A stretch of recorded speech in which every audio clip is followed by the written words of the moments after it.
왜 이런 대형 화재 사고는 잊을만 하면 자꾸 발생을 하는 걸까요? 특히 이천 물류창고 화재는 12년 전 그때와 이름도 상황도 너무나 비슷합니다. 38명의 목숨을 앗아간 이번 화재에 대해 사회부 박호공 기자와 얘기 나눠보도록 하겠습니다. 어서 오십시오. 네.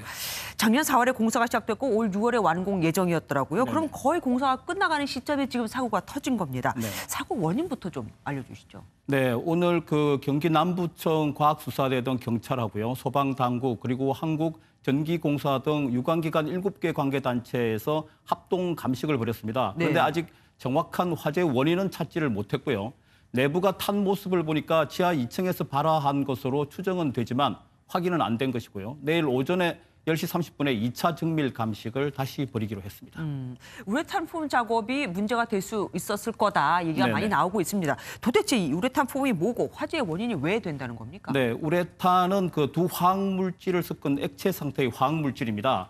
네, 그런데 여기에 탄산가스 같은 발포제를 넣어서 쏘면은 공기와 만나면서 거품처럼 이렇게 부풀었다가 굳어지는 그런 물체인데요. 네. 주로 단열재나 방음제로 쓰이는 겁니다. 근데 이번 물류창고도 주변 열을 차단하려고 우레탄 폼을 바닥하고 벽에다가 쏜 것으로 보이는데요. 네. 시너 등을 넣어서 우레탄 폼을 만드는 과정에서 유증기가 발생을 할 수가 있고요. 기름방울이라고 할 수 있죠. 그리고 또 우레탄 폼을 쏘면 굳으면서 암모니아 가스를 배출한다고 합니다.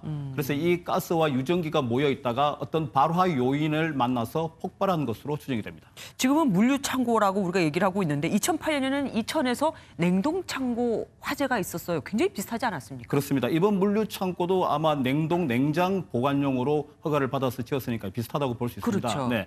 그래서 2008년 1월 7일에도 이천에서 한 냉동창고 지하층에서 우레탄 폼 작업을 하던 중에 용접 불꽃이 튀면서 폭발과 함께 화재가 발생을 했는데요. 이때 40명이 목숨을 잃었습니다. 그래서 이번 사고와 아주 유사한 그런 상황입니다. 그러면 왜 이렇게 반복이 되나 우리가 원인을 알고 바꿔야 되는 거 아니겠습니까? 네. 막는 게 아예 불가능해서 그런 겁니까? 네, 첫째는 이런 위험한 단열재를 줄이거나 또는 못 쓰게 해야 하는데요. 네. 현실적으로 이게 쉽지가 않습니다. 왜냐하면 스티로폼과 우레탄 폼 패널이 싸고 또 단열 효과가 좋다고 하는데 그래서 많이 쓰는 겁니다. 네. 그렇지만 불에 강한 글라스 울이라는 유리 섬유 패널도 있긴 한데 이건 비용이 비싸다고 합니다. 그래서 위험한 샌드위치 패널과 우레탄 폼을 건축 자재로 쓰지 않도록 법제화하자는 의견이 있는데요. 그러면 건축비가 많이 들기 때문에 이걸 강제하기가 쉽지는 않아 보입니다. 결국은 돈 문제인 거군요. 네네. 못 쓰게 하는 게 현실적으로 말씀하신 대로 어렵다면은 현장에서 더 안전 수칙을 좀 잘 지키면 어떻습니까? 그렇습니다. 이런 공사 현장에서는 우레탄 폼에서 가스나 유증기가 나온다고 하지 않았습니까? 그러면은 일단은 환기를 잘 시켜야 합니다.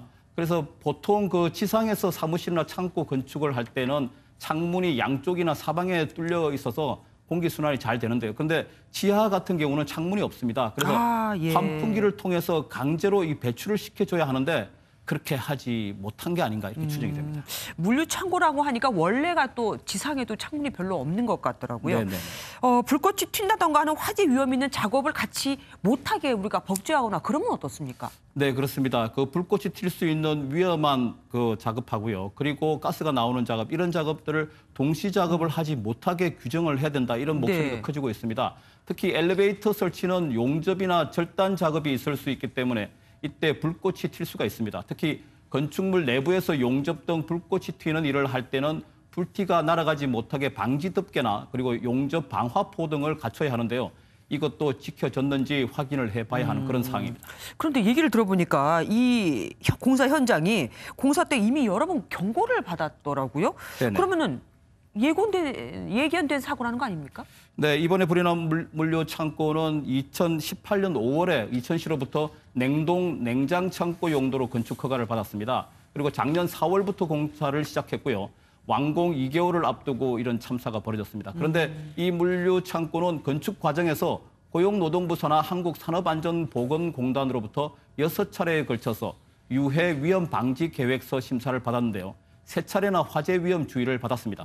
공정률이 60%였던 올해 1월 29일에도 향후 우레탄 폼 판넬 작업 시 화재 폭발 위험이 있다, 주의하라라는 단서를 달고 조건부 적정 판정을 내려줬는데요. 이런 여러 차례 주의에도 화재가 발생해서 당국의 위험 방지 개선 요구를 지키지 않은 것 아니냐 이런 지적도 나옵니다.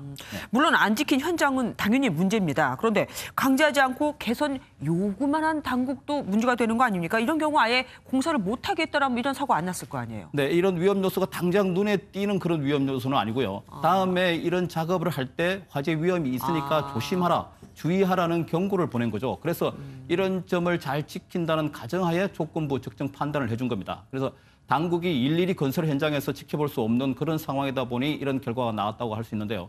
그래서인지 이재명 경기도지사가 공사 현장에 앞으로 안전 지킴이를 파견하는 방안을 검토하라고 지시를 했습니다. 공사업체 관계자 15명이 출국 금지됐다는 소식도 들어와 있습니다. 네, 그 사고 원인을 조사 중인 경찰이 공사업체 15명을 대표를 포함해서 15명에 대해서 출국 금지 조치를 내렸습니다. 화재 원인과 관련해서 건축법 위반 사항이 없는지 확인하기 위해서고요.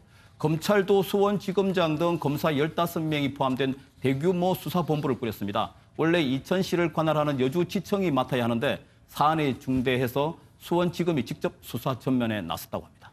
아까 뭐 나온 거 보니까 최선을 다해서 하시는 거 다 하겠다고 하더라고요. 정말 도움이 됐으면 좋겠습니다. 오늘 말씀 여기까지 듣겠습니다.